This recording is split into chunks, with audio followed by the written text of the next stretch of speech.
What's good, bro? Let me tell you a story. I'm 8 years old and I'm in my parents' bedroom with my mom, my brother, and my sister. And we're here to do our nightly prayer. And this time I realized something was off. And so I told my mom, I said, "Mom, why doesn't God answer my prayers?" My mom said, "Well, he does. And when he doesn't answer it the way you want, it means that the answer is a no." But in my head, it didn't make sense because I would never hear yes. I would never hear no. I wouldn't hear anything. That was the first time I ever questioned something, and I thought, maybe things aren't exactly as they seem. Maybe my parents might be fallible.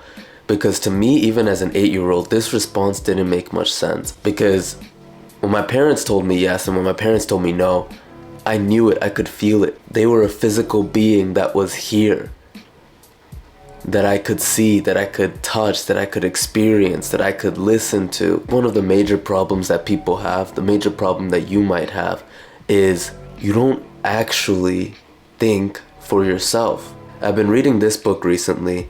Basically what happens in this book is he gets an interview with the devil.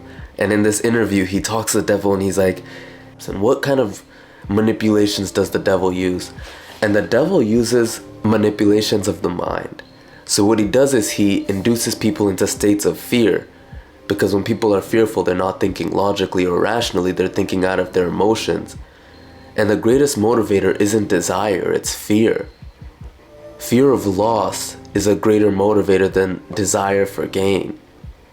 And so you have this dynamic that was so brilliantly manufactured, and it's heaven is here, hell is here. When I was at my mom's memorial service, one of the pastors, he kind of made an absent-minded comment, but it stuck with me and it stuck with a lot of people that were at that service. He said, "I know the reason that I'm a Christian is because I don't want to go to hell." And by saying that, effectively what he's saying is, I'm scared, and so I believe this. That might not be his exact intention, but that's what he was communicating. People don't even choose their religion because of the potential benefit that they get most times.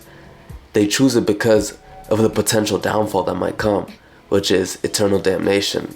So in the book, the devil says that he controls people's minds by giving them the illusion that they have a hell that they're going to go to if they don't follow the religious organization. So now you have an interesting dynamic, because I remember being a kid and I remember always being so scared of hell.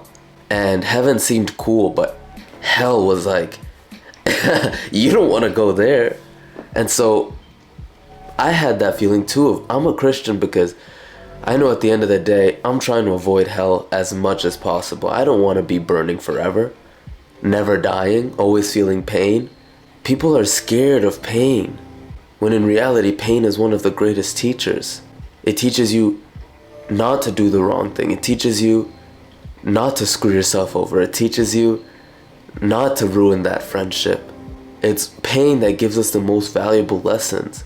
But the truth is, as they say in the book, there's also pain from failure. And so what the devil does is he teaches people to be scared of failure. And how does he do that? One, through the school system. Because we all know what happens when you fail a grade or when you get an F. You don't want to fail and be put back with the other kids, the kids that you're looking down on. And so through this fear of failure, through this fear of the big red F, people never try anything new. And so they stay complacent. Instead of searching for opportunities, they search for the security that they can get, not realizing that security moves further away from you as you try to get it, as you try to hold on to it, like a fleeting memory or sand slipping through your hands.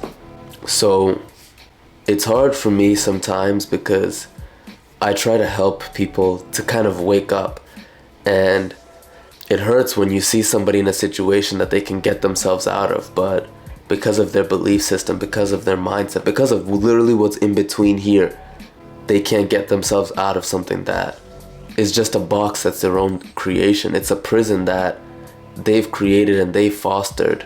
And so I ask you to do this. Question everything and believe in nothing. Give yourself the room to grow as a person. Get yourself from under the burdens that you're under. Why are you doing something because your parents are asking you to?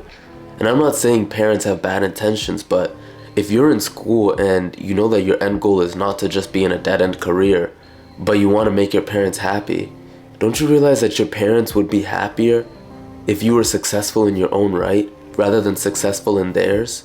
It's just like when a woman tells you they want X, Y, and Z, but in reality they respond better to this. Because the truth is, people should be successful in their own right. Happiness is the progressive realization of a worthy ideal, right? And success is kind of the same thing. But don't let it be somebody else's ideal.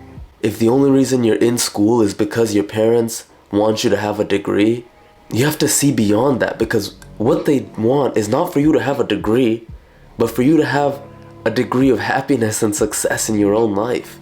If you became a millionaire, but you dropped out of school, your parents would be more proud of you than if you stayed in school and then just got a dead-end job and you could barely make ends meet. So I would just caution you, because I feel like I was in a very fortunate situation where my parents allowed me to explore and to just go out and work and to experience life and to experience failure and to experience drugs and to experience life as it is and not as they want it to be. And so a lot of people are stuck under their parents' umbrella, not able to experience things as they are. So I'll leave you with this. Be definite in everything you do and never leave unfinished thoughts in your mind. Form the habit of reaching definite decisions on all subjects, because at the end of the day, what's going to save you is not outside of you, it's within you. The major key to your better future is you. So you got this, bro. Peace.